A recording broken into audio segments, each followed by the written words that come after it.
fell in love with it for the central character. It's an extraordinarily painful journey, and it's unlike a lot of the other films that I've directed. Maybe all the other films that I've directed. Based in part on the acclaimed biography by Sylvia Nasser, A Beautiful Mind is inspired by events in the lives of John Forbes Nash, a living legend in the mathematics community, and the woman whose love ensured his very survival. This is the real thing.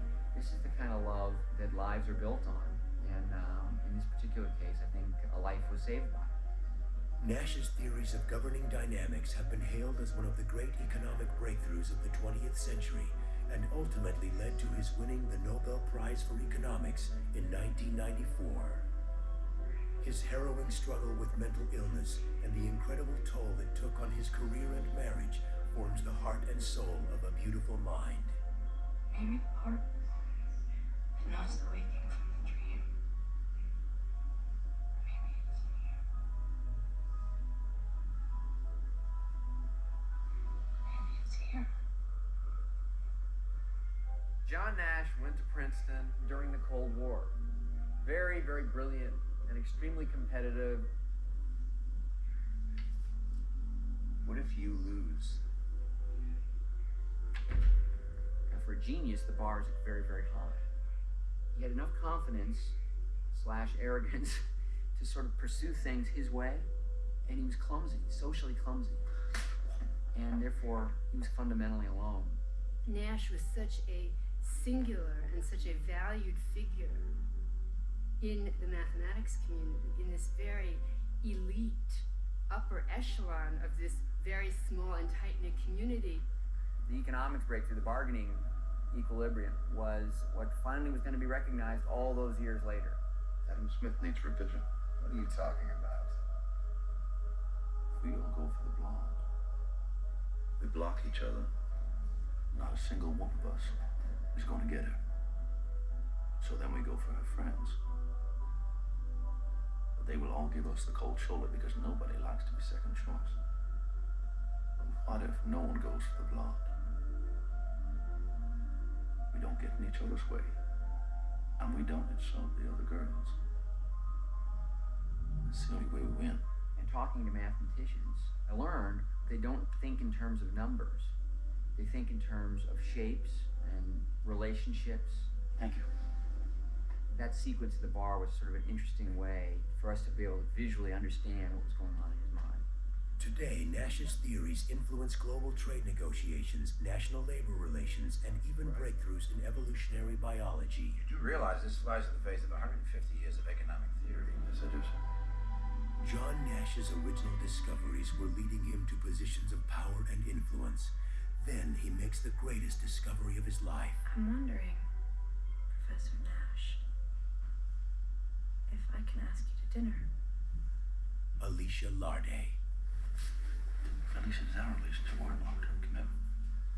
I need some kind of proof, some kind of verifiable empirical data. What I think is interesting about their love story is that it is so human. How big is the universe? Infinite. How do you know? I know because all the data indicate this. But it hasn't been proven yet. No. You haven't seen it. No. How do you know for sure? I don't, I just believe it. It's the same as love, I guess. But Nash's professional life takes a dramatic turn. All right. Nash becomes involved in government projects that really challenge him emotionally as well as intellectually. Boy, you must be really important. There's a sort of a push and a pull because here's a time where he could reach out for happiness and joy and the fulfillment that really hasn't been there on a kind of a human level, but he's also pulled by his own ambition, and he's beginning to be torn from within.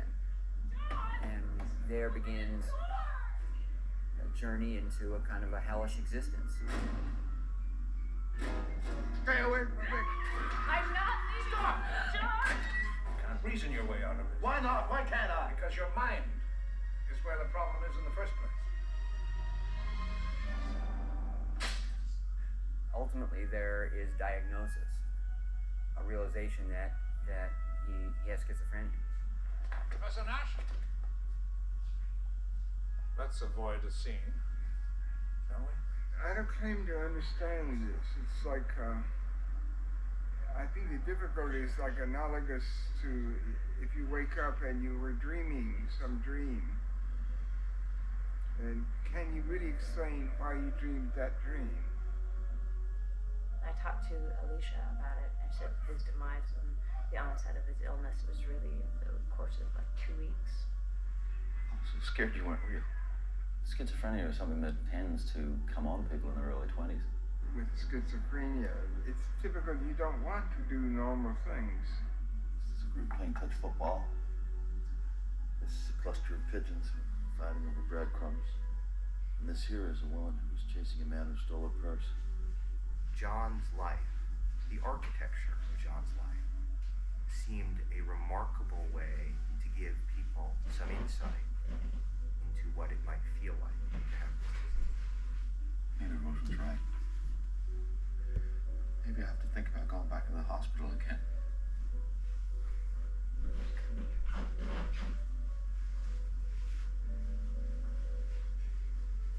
Maybe try again tomorrow. Nash would never have survived without Alicia Nash sheltering him. She is a heroic figure in me. She was there offering love and support when most would have been broken themselves. And her strength is pretty remarkable. To take her severely mentally ill husband in and shelter him with no expectation that he would get better. Despite unimaginable challenges, Alicia's steadfast devotion pulled her husband from the brink of madness, and together they triumphed over tragedy. I need to believe that something extraordinary is possible. They've separated on occasion, stuff like that, and haven't been able to really understand each other on occasion as well. But the bottom line is, after however many years, they're still together. I'm still here. I'm still here. Genius, mental illness, Nobel Prize. This is a very uncommon set of circumstances for a single life. He gains wisdom, he gains strength in the journey. As difficult as it is, so it's a very triumphant, ennobling story. And we all felt it was a story worth telling.